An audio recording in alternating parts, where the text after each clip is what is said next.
Bonjour tout le monde, ça me fait bien plaisir d'être ici avec vous aujourd'hui pour vous présenter les résultats du plus récent cycle de l'étude d'incidence québécoise sur les enfants évalués en protection de la jeunesse. Je dis le plus récent cycle, mais dans le fond, ce que je vous présente aujourd'hui, c'est les données du dernier cycle, donc de 2019, mais je vais en profiter aussi pour vous présenter les grandes tendances là, qu'on a observées depuis les tout débuts qu'on réalise le IQ, c'est-à-dire qu'on a commencé ça en 1998 de façon transversale, à peu près aux 5 ans, on réalise le même exercice là, d'examiner les cas d'enfants évalués en protection de la jeunesse, ce qui nous permet d'examiner là, les grandes tendances dans le temps. Donc, depuis 98, ça fait un peu ça fait 20 ans, dans le fond, qu'on couvre les situations. Donc, je vais vous présenter aussi ces tendances-là.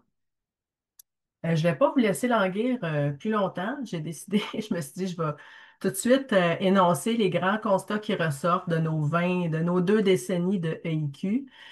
Puis dans les 40 à 45 prochaines minutes, je vais vous expliquer comment on en arrive à ces constats-là.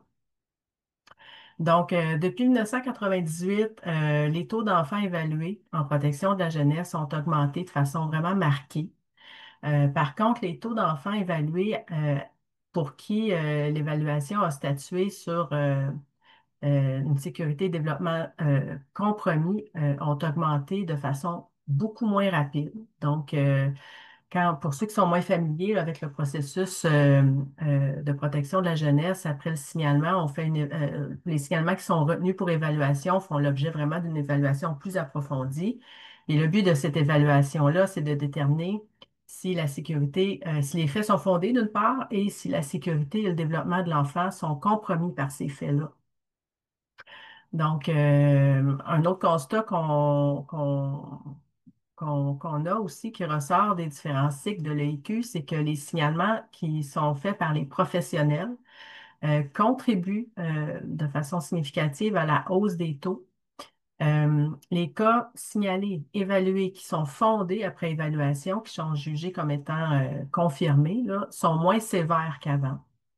Et puis le recours au placement et à la judiciarisation durant cette étape de l'évaluation et de l'orientation du signalement diminue. Et puis, on a plusieurs résultats aussi qui nous amènent à ce constat qui suggère un peu là, il y a une partie des cas fondés qui pourraient possiblement être mieux desservis en première ligne qu'en passant par le système de protection de la jeunesse. Donc, ça, c'est nos grands constats. Donc, dans les prochaines diapos, voici ce que je propose de faire. D'abord, je vais vous présenter un peu ce que c'est le IQ à travers les cycles qu'on a eus depuis 1998 pour ceux qui sont moins familiers. Ensuite, je vais vous présenter les grandes tendances qu'on a observées. Je vais vous présenter les tendances depuis 1998, mais vous allez le voir là, que des fois, on a des résultats pour toutes les années où on a fait le IQ. D'autres fois, on n'a pas des résultats pour toutes les années. Je vous expliquerai pourquoi. Portée et limite de l'IQ, puis après ça, discussion. Donc, qu'est-ce que le IQ? Euh, à chaque fois qu'on fait le IQ, on a toujours le même objectif, les mêmes objectifs. D'abord, on veut estimer les taux annuels d'enfants qui sont évalués par la DPJ sur l'ensemble du Québec. On veut décrire l'évolution de ces taux-là dans le temps. Donc, au fil des cycles, d'un cycle à l'autre, on cible une année différente, puis on regarde un peu comment ça évolue dans le temps. Puis, on veut regarder l'évolution des taux, mais on veut aussi regarder l'évolution dans la nature des situations évaluées en allant au-delà des données administratives ou de ce qui est rapporté dans les bilans des PJ. Donc, on essaye dans chacun des cycles d'aller chercher de l'information qui va au-delà de juste les signalements, les décisions suite à l'évaluation, puis les services rendus. Donc, la nature des situations évaluées, ben, on l'examine en termes de sévérité des cas, en termes de difficulté de fonctionnement de l'enfant, des parents, conditions de logement aussi. Donc, je vais vous montrer tout ça tout à l'heure. Et un autre objectif qu'on a aussi quand on fait le EQ, ben, c'est de se comparer avec les autres provinces, avec les autres pays aussi. Parce que, comme on va le voir dans la prochaine diapo, là, dans certains cas, quand on a fait le EQ, il y avait une démarche très similaire qui était faite dans d'autres provinces canadiennes avec des outils similaires, de sorte qu'on était capable un peu là, de comparer nos taux avec ceux des autres provinces. Donc, ça, c'est les objectifs qu'on a de façon générale quand on fait le IQ, sauf que le contexte social, politique, je dirais même sanitaire, plus récemment, ne nous ont pas toujours permis d'atteindre d'atteindre ces objectifs-là là, dans certains cycles de l'IQ. Alors ici, je vais vous présenter les particularités qu'on a là, dans chacun des cycles de l'IQ, puis les particularités de certains des cycles. Donc, c'est une étude quinquennale. J'ai mis quinquennale entre guillemets parce que on essaye de la faire aux 5 ans, mais on est un peu tributaire là, du financement qu'on obtient pour la faire. Donc, grosso modo, ça se fait à peu près aux 5 ans depuis 1998. Et à chaque fois, on vise tous les enfants évalués par la DPJ. Donc, on vise un échantillon qui est représentatif de ça. Et on échantillonne durant l'automne, c'est-à-dire qu'on cible une année et puis durant l'automne de cette année-là, donc entre le 1er octobre de cette année-là et le 31 décembre, on va aller documenter un échantillon représentatif de tous les enfants signalés et évalués en protection de la jeunesse pendant cette fenêtre-là. Donc, à chaque fois, ce qu'on vise, c'est un portrait provincial. La plupart des DPJ là, participent à chacun des cycles. Les seules régions, malheureusement, qu'on exclut sont le Grand Nord québécois, là, donc le Nunavik et les terres cries de la baie James, qui ne sont pas inclus dans ces données-là. Euh, à chaque automne, dans le fond, on sélectionne au hasard un signalement sur deux euh, à travers les 16 DPJ du Québec et on demande aux intervenants de compléter un formulaire sur chaque cas échantillonné pour nous décrire la situation qu'il a évaluée. Et on lui demande de le faire à la fin de tout son processus d'évaluation. Donc, grosso modo, c'est ça qu'on a fait à chacun des cycles. Là, vous voyez tous les cycles qui ont eu lieu depuis 1998. Donc, on en a 5. Euh, le cycle de 2003, je l'ai mis en grisé parce que c'est le seul cycle pour lequel on n'avait pas un échantillon représentatif. Donc, en 2003, ceux qui étaient là, je vous rappelle que on était en plein processus là, de déploiement du système PIGE, le projet Intégration Jeunesse, le système clientèle qui allait être uniforme à travers toutes les DPJ du Québec.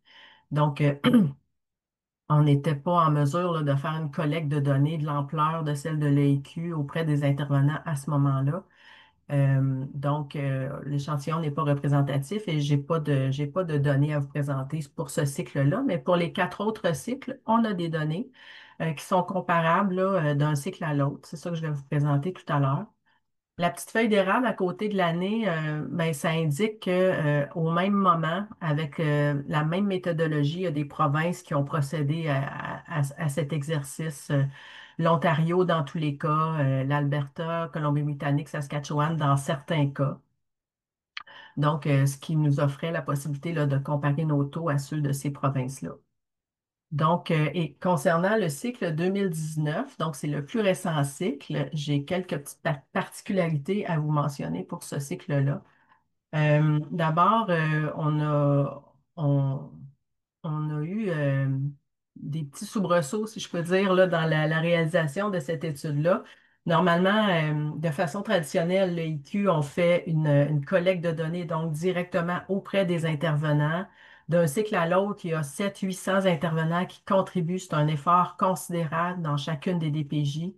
Donc, 700-800 intervenants qui remplissent des formulaires pour nous décrire les situations qu'ils ont évaluées.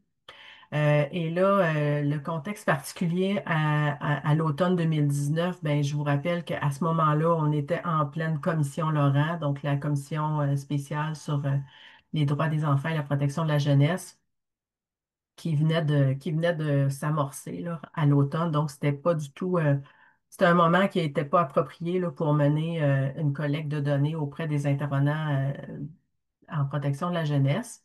Donc, à la demande du ministère de la Santé et des Services sociaux, ben, on a décidé de reporter d'un an. Mais un an plus tard, donc à l'automne 2020, ben, on était en pleine pandémie. Et donc, l'EIQ là, 2019 a été suspendu à ce moment-là. Par contre, on avait des fonds fédéraux, plus particulièrement de l'Agence de santé publique du Canada, qui, elle, désirait financer un cycle particulier de l'AIQ où est-ce qu'on ferait une comparaison des taux d'enfants évalués Premières Nations versus non autochtones. Donc, on a eu un financement fédéral pour faire ça et on le fait exclusivement à partir des données administratives dans toutes les DPJ du Québec. Et donc, pour ceux que ça intéresse, le rapport EIQ-PN est disponible en ligne, vous pouvez le consulter.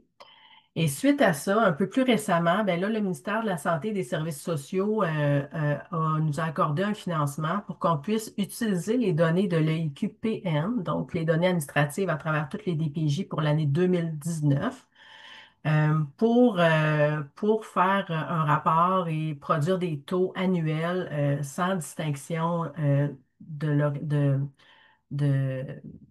du caractère Première Nation ou non autochtone, là.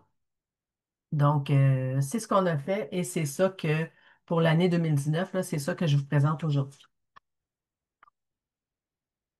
Donc, je pense que c'est beau pour ça. Ben là, c'est moi qui est ici devant vous aujourd'hui, mais évidemment, le IQ, à chaque fois, c'est un groupe de chercheurs très expérimentés sur lequel je peux m'appuyer pour diriger cette étude-là. Donc, vous les voyez à l'écran. Ce que vous voyez, c'est l'équipe là, plus précisément pour le cycle 2019 qui a été impliquée et le financement qui venait du ministère de la Santé et des Services sociaux pour le cycle 2019. Donc, les tendances observées.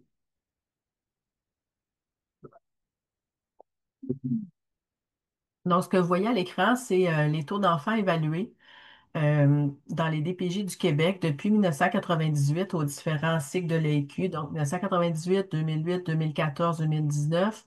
Et à chacun des temps de mesure, vous avez le taux d'enfants. C'est des taux populationnels, donc ça représente la proportion des enfants dans la population qui sont concernés.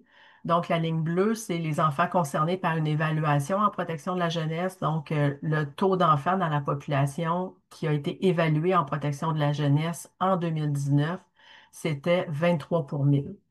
Euh, et évidemment, c'est un taux qui était en hausse depuis 1998, où est-ce qu'on était à 15 pour 1000. On est passé à 23 pour 1000. C'est une augmentation de 48 %. Donc, tout à l'heure, là, dans la diapo d'introduction, je vous disais qu'il y avait une augmentation qui était marquée, mais c'est celle-là. Ça va dans le même sens que ce qu'on nous rapporte là, dans les bilans des PJ. Donc, les volumes, les taux augmentent là, pour ce qui est des enfants à l'entrée à l'évaluation. Maintenant, quand on regarde parmi ces évaluations-là, lesquelles sont statuées sur des faits fondés, bien évidemment, il y en a moins. C'est la ligne orange en pointillé que vous voyez. Donc, c'était 12 enfants pour 1000 en 98 et ça a augmenté à 17 pour 1000 en 2019. Une augmentation également. La ligne en pointillé vert, ce sont les enfants qui ont été évalués avec une décision de fait fondé et sécurité et développement compromis. Donc, ce sont les enfants pour lesquels le DPJ va devoir intervenir. C'est ceux qu'on garde là, pour la prise en charge. Et on voit que cette catégorie-là, oui, elle a augmenté de 18 là, sur les 20 années qu'on a observées. On voit que l'augmentation est beaucoup moins marquée et rapide que ce qui entre de façon globale là, au niveau, sur l'ensemble des évaluations. Ici, ce que vous voyez, ce sont les taux d'enfants évalués selon le type de signalement. Donc, la ligne en bleu, ça représente les signalements qui sont faits par des professionnels. La ligne en vert, c'est à titre personnel et les pointillés orange, c'est à titre autre, notamment les personnes qui signalent de façon anonyme, entre autres. Et ce qu'on voit, c'est que l'augmentation, elle est très claire là, parmi les signalements qui proviennent des professionnels, qui est en augmentation très marquée, alors que les signalements qui arrivent à titre, qui sont les cas signalés à titre plus personnel, donc un voisin, un membre de la parenté, parfois même les parents eux-mêmes, ces taux de signalement-là sont en baisse. Donc, on est passé de 5 pour 1000 en 98 à 3,5, 3,6 pour 1000 là, en 2019.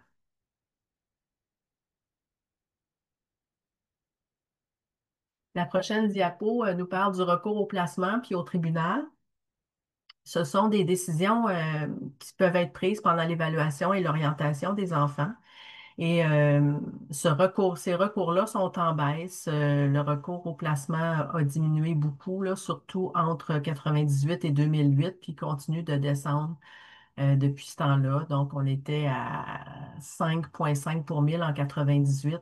Donc, ça, c'est le taux d'enfants signalés, évalués et placés euh, euh, pendant l'évaluation orientation. Et ça a diminué à 2,3 pour 1000 en 1980, en 2019, pardon. La ligne bleue en pointillé représente les cas évalués qui ont nécessité un recours au tribunal pendant l'évaluation ou l'orientation. Ça aussi, c'est en baisse. Malheureusement, on n'a pas de données comparables là, pour le cycle de 98, mais on a les données là, de 2008 à 2019 et on voit que ça aussi, c'est en légère diminution. Maintenant, vous avez les taux d'enfants évalués avec des faits fondés en fonction des différents motifs de compromission du DPJ, donc les types de maltraitance, si vous voulez. Chaque ligne représente un type de motif et là, on a les données qui sont comparables seulement pour les cycles de 2014 et 2019. Donc, on voit que les types de motifs les plus fréquents, là, je vous rappelle, c'est des motifs qui ont été jugés fondés à la suite de l'évaluation. Et donc, ceux qui ressortent les plus fréquemment sont la négligence et les mauvais traitements psychologiques autour de 6 pour 1000 là, en 2019. C'est les plus fréquents et ils sont en augmentation. Vient ensuite le risque de négligence, donc la ligne en bleu foncé que vous voyez à l'écran, autour de 4 pour 1000, relativement stable dans le temps. Ensuite, les abus physiques, les troubles de comportement qui, eux, sont en diminution. Et dans le bas du graphique, vous avez les catégories de risques sérieux là, d'abus sexuels ou d'abus physiques et les abus sexuels qui sont relativement moins fréquents.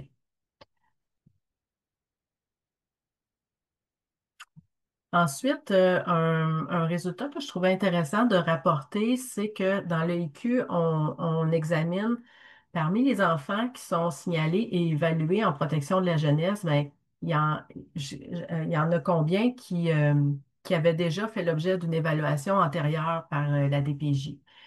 Et ce qu'on voit, c'est que la ligne bleue, ça représente les enfants pour qui il y avait déjà une évaluation antérieure. Et ce taux-là est en augmentation depuis 2008, alors que le taux d'enfants qui sont évalués mais qui n'ont pas d'évaluation antérieure sont en augmentation aussi, mais de façon beaucoup moins marquée. Donc, les cas qui avaient des antécédents sont en progression plus marquée que les cas sans antécédents. Ensuite, au niveau de la sévérité des cas, là, quand je parle de sévérité, c'est en termes de blessures physiques, de séquelles psychologiques, de co-occurrence. La co-occurrence, c'est quand il y a plusieurs motifs fondés à l'intérieur d'une même évaluation, ou en termes de chronicité aussi, quand les faits qui sont signalés perdurent depuis plus que 6 mois.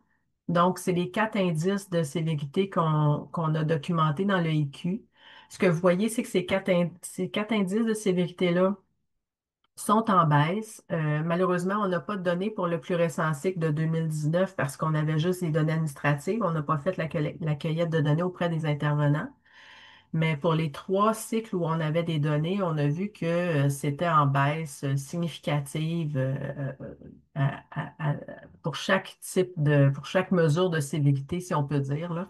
Et ici, ça vous est rapporté en termes de pourcentage. Donc, c'est le pourcentage parmi les cas fondés pour qui il y avait des blessures physiques, ben, c'était 8 en 2014, comparativement à 18 en 1998. Si on prend par exemple les séquelles psychologiques, donc la ligne en vert, ça représentait 56 des cas fondés en 98, ça représente maintenant 25 en 2014.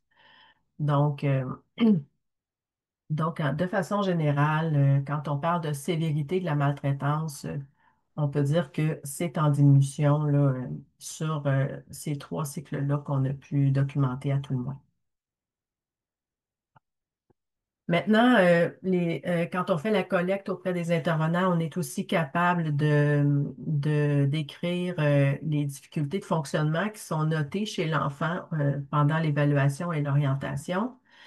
Et donc, là, je vous ai rapporté pas toutes les difficultés qu'on a mesurées, mais celles qui étaient les plus fréquentes là, sur l'ensemble des enfants 0-17 ans.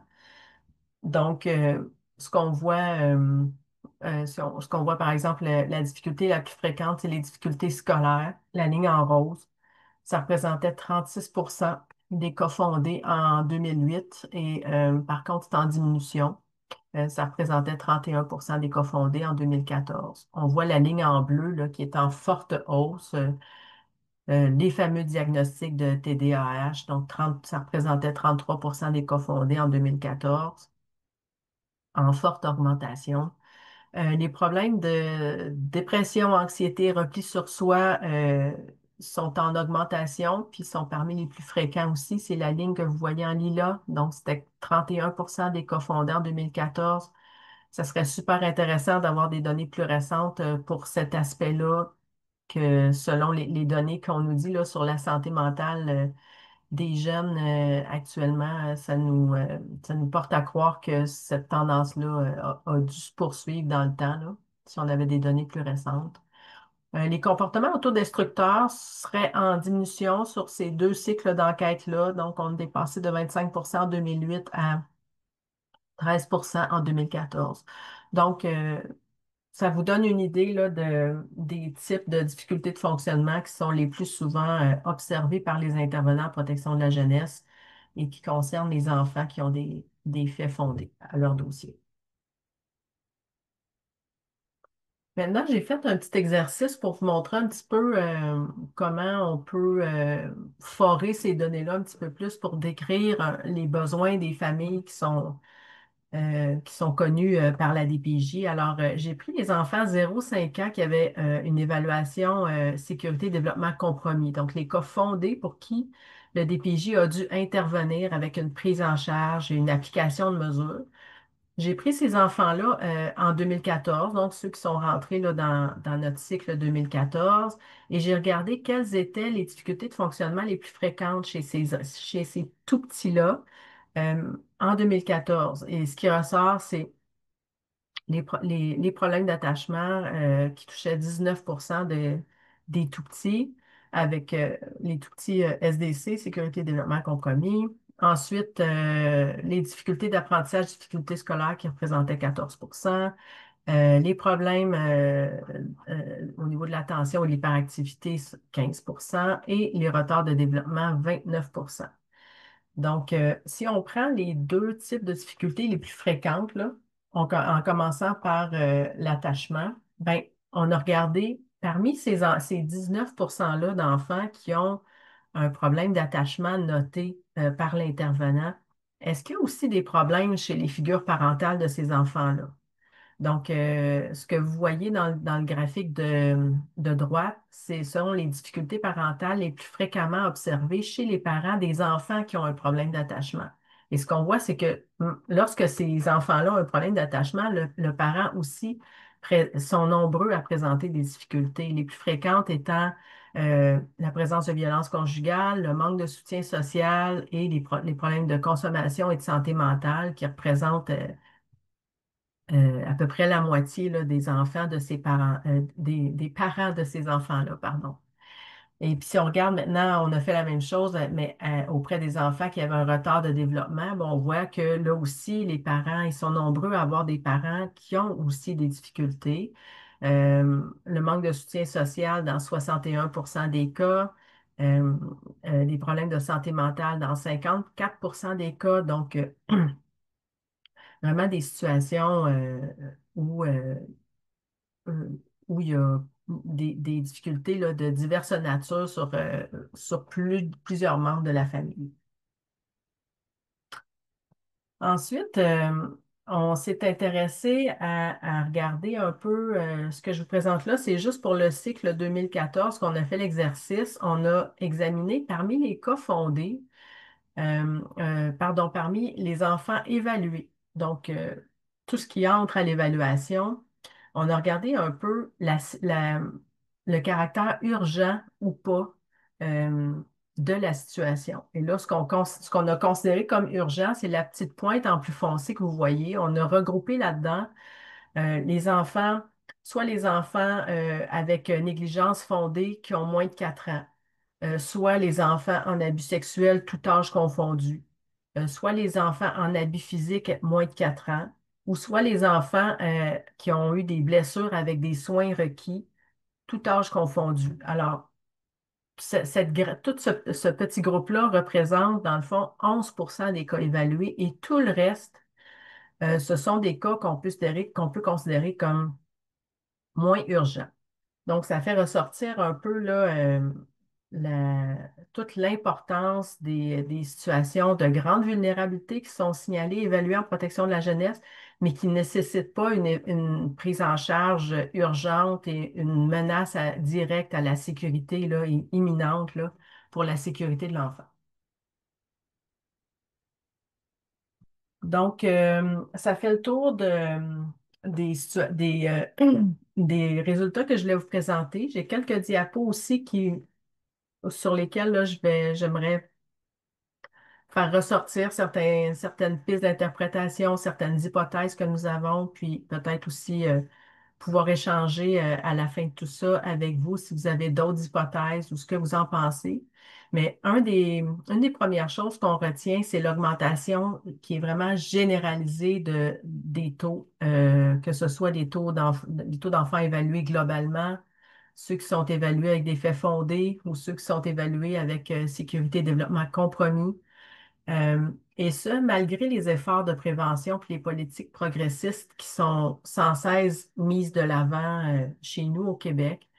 Effectivement, au Québec, on a de nombreux programmes sociaux qui s'adressent aux familles et aux enfants vulnérables. On a des politiques qui sont jugées comme étant progressistes. On a un taux de pauvreté infantile qui est parmi les plus faibles en Amérique du Nord, le plus faible au Canada, si je ne me trompe pas, avec des dépenses aussi dans les services aux familles qui sont très élevés. Et malgré ça, les taux d'enfants évalués, pris en charge en protection de la jeunesse ne fléchissent pas. Alors, ce qui soulève plusieurs questions. Le IQ, le IQ ne nous permet pas d'expliquer les tendances, hein. Le IQ, c'est une étude descriptive transversale. Donc, ce qu'on peut faire, c'est mettre des hypothèses, mais on on n'a pas de données empiriques là, qui peuvent venir confirmer ces hypothèses-là. Alors, une des premières hypothèses qu'on a, c'est ben, est-ce que nos fameux services préventifs qu'on dit universels, est-ce qu'ils sont si universels que ça? Est-ce qu'ils atteignent vraiment les familles qui en ont besoin? Il y a toute la question de l'accès. Les services sont là, mais est-ce que les familles y ont accès? Est-ce que ces services-là sont adaptés à leurs besoins? Est-ce qu'ils sont d'intensité suffisante pour répondre au type de besoins que ces familles-là ont?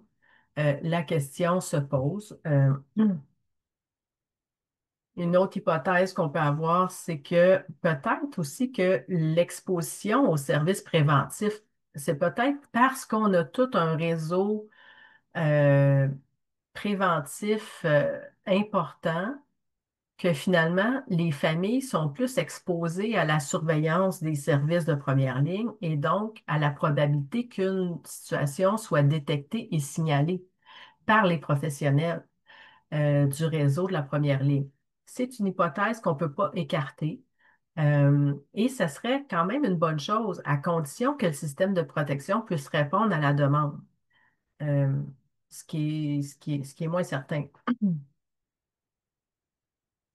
Une autre hypothèse, peut-être aussi que peut-être que parmi les professionnels du réseau de la santé et des services sociaux, mais dans les écoles aussi, donc tous les professionnels qui signalent, il y a peut-être une plus grande propension au signalement.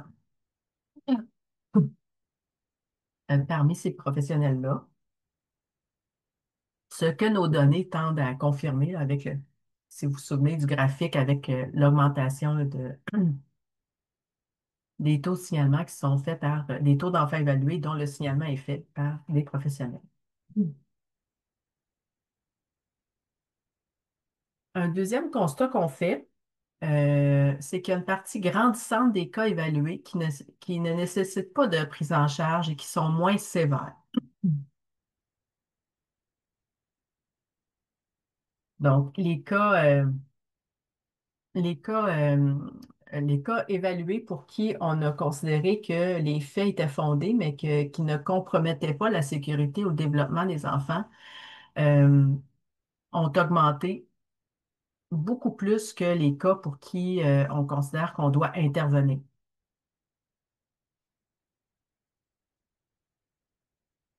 Une des hypothèses, euh, peut-être que les situations sont détectées de façon plus précoce qu'avant.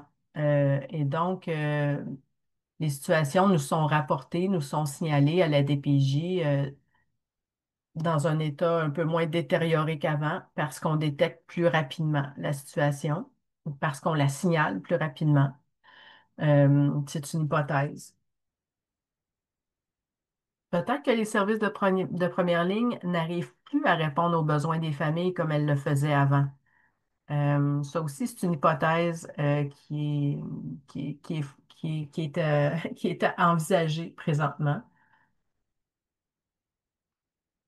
Troisième constat, la sévérité des cas diminue alors que les experts sur le terrain perçoivent un alourdissement des situations. Comment expliquer ça? C'est une question qu'on s'est beaucoup posée dans l'IQ parce que nos contacts avec les gens sur le terrain, dans le réseau, dans le système de protection, ce qu'on reçoit comme message, c'est que les situations s'alourdissent, que les cas sont plus complexes qu'avant, alors que nous, du moins avec les indices de sévérité qu'on a documentés, que je vous ai présentés, on ne voit pas que les cas de maltraitance sont plus sévères qu'avant. Hmm. Alors, comment faire du sens de tout cela? Une des premières hypothèses, ben, c'est sans doute que nos mesures de sévérité dans le IQ ont leurs limites, hein. Je vous ai présenté seulement quatre indices de sévérité. Et puis, on parle seulement de la sévérité de la maltraitance, donc de la situation là, qui fait l'objet de l'évaluation de la DPJ. Euh, ce qui nous, ce qui reste à préciser, puis on va probablement s'y attaquer là, dans les prochaines années sur le plan de la recherche, c'est possiblement que ce sont les difficultés de fonctionnement parental. Tu sais, peut-être que la maltraitance comme telle n'est pas plus grave qu'avant, mais peut-être que les parents ont plus de difficultés qu'avant.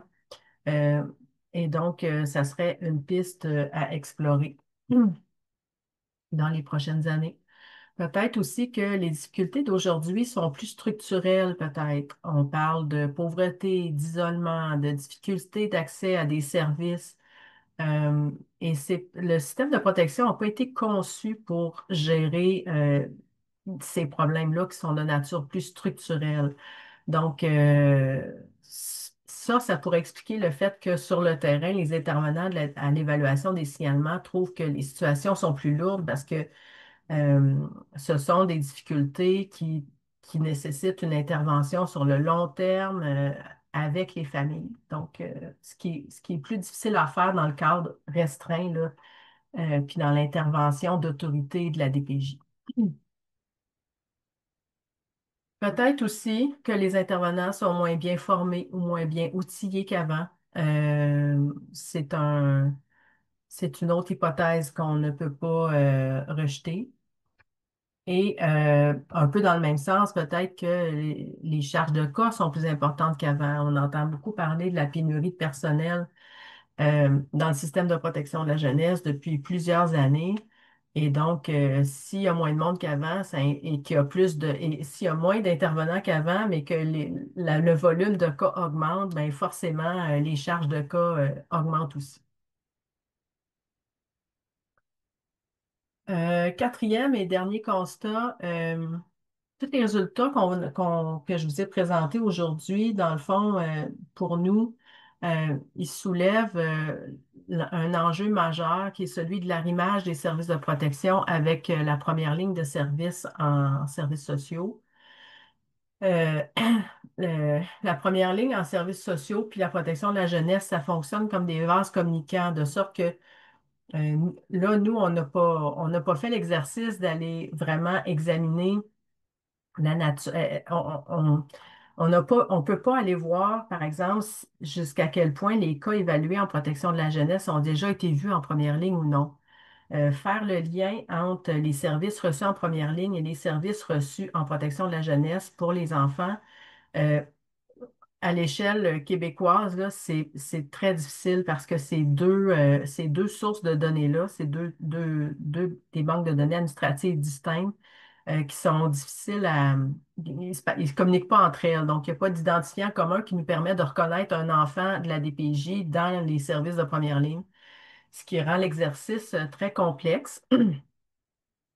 Et donc, mais ce qu'on voit quand même dans l'étude d'incidence, c'est en examinant l'évolution dans la nature des cas qui sont évalués en protection de la jeunesse, ça nous parle quand même un peu du travail qui est fait ou pas en première ligne. Et là, visiblement, il y a une affluence de situations qui engorgent présentement les services de protection, qui sont des situations qui nécessitent pas une intervention urgente et où la sécurité immédiate de l'enfant ou son développement est compromis de façon imminente, là. Donc, euh, donc ça, c'est un des constats qu'on retient aussi. Et il y a plusieurs de nos résultats dans l'EQ qui appellent à une amélioration de la première ligne. Donc, au travail qui est fait auprès des situations des familles vulnérables euh, qui ne présentent pas nécessairement de cas urgents là, et de menaces imminentes à la sécurité ou au développement de l'enfant. Pour terminer, portée et limites de l'EIQ. Donc, ben, sur le plan des limites, évidemment, l'EIQ, on échantillonne seulement les cas qui sont évalués en protection de la jeunesse. Donc, cette étude-là ne nous parle pas des situations de maltraitance qui existent sûrement dans la population puis qui ne sont pas connues des services de protection, qui sont jamais signalées ou encore qui sont signalées et non retenues. Donc, c'est important à garder ça en tête. Les difficultés de fonctionnement, la sévérité des cas, donc la nature des cas que je vous ai présentés, ben, c'est selon ce qui est connu de l'intervenant au moment de l'évaluation. Donc, peut-être que si on faisait l'enquête auprès des intervenants, l'application des mesures, peut-être qu'on aurait un portrait bien différent parce que ces intervenants-là ont plus de temps pour connaître les familles et leurs besoins et leurs difficultés. Et il faut rappeler aussi que le IQ, c'est une collecte de données qui est très exigeante pour le réseau de la protection de la jeunesse. Grosso modo, là, pour les cycles, sans compter le cycle de 2019, où est-ce qu'on a utilisé seulement les données administratives, là, mais si on prend tous les cycles antérieurs à 2019, chaque fois, c'est 7 à 800 intervenants qui sont mobilisés dans cette collecte de données et qui remplissent un ou plusieurs formulaires selon qu'ils sont chanceux, puis que dans leur charge de cas, ben, il y en a qui peuvent avoir jusqu'à 10, 15 formulaires à compléter, d'autres en ont qu'un seul. Mais n'empêche, il faut former tous les intervenants à chaque fois pour participer à cette étude-là. Donc, c'est un gros effort à chacun des cycles là, de tout le réseau. Par ailleurs, c'est des données qui sont très riches. C'est les seules données fiables qu'on a sur la sévérité des cas, les besoins des familles en termes de difficultés de fonctionnement des enfants, des parents. Là, je ne vous ai pas tout présenté aujourd'hui, mais on a aussi des informations sur les conditions de logement, le surpeuplement, les difficultés financières, les statuts d'emploi des parents. Donc, c'est des données assez robustes à l'échelle du Québec là, qu'on n'a pas ailleurs. Dans le IQ aussi, l'avantage, quand on parle des différents motifs là, de protection, donc les types de maltraitance qu'on documente, ben, on documente tout ce qui a fait l'objet d'évaluation et non pas pas juste le motif principal, comme par exemple dans les bilans DPJ, où est-ce qu'on rapporte le motif principal et non les motifs secondaires. Nous, on documente jusqu'à 3 motifs pour chaque enfant. Donc, ça nous permet de documenter des situations qui sont peut-être souvent mis en motif secondaire dans le dossier, mais qui sont quand même fondés. Alors, nous, on les attrape là, dans notre enquête. Euh, Ça nous permet une évaluation, d'apprécier l'évolution dans le temps, sur plus de 20 ans jusqu'à maintenant. Et ça peut guider évidemment l'offre de services, l'amélioration des politiques si on connaît mieux les besoins des familles qui sont suivies en protection de la jeunesse.